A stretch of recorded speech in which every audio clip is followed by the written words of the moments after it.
Sa kaugnay na balita, mabilis na pinalikas sa mga residente sa Kamchatka Peninsula sa Russia matapos yanigin ng magnitude 8.7 na lindol kaninang umaga oras sa Pilipinas.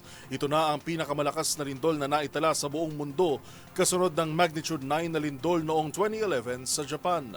Ang balitang yan sa pagtutok ni Arnold Herrera.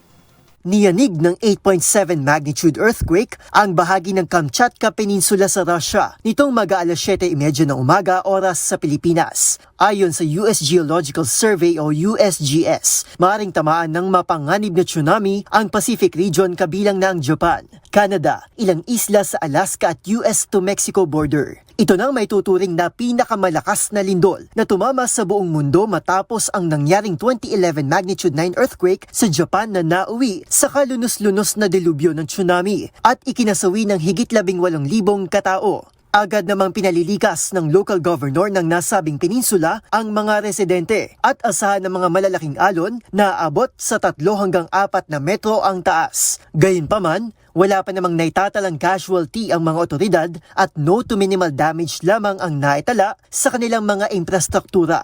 Habang nagtaas na rin ang tsunami advisories ang Japan, Russia, Hawaii at Alaska na agad na ring pinalilikas ang mga residente na malapit sa baybaying dagat, kabilang ang Kamchatka Peninsula sa Pacific Ring of Fire na madalas na ring tamaan ng mga paglindol at volcanic activities. Para sa MBC TV Network News, ito si Arnold Herrera ng DZRH TV. Una sa Pilipinas, una sa Pilipino.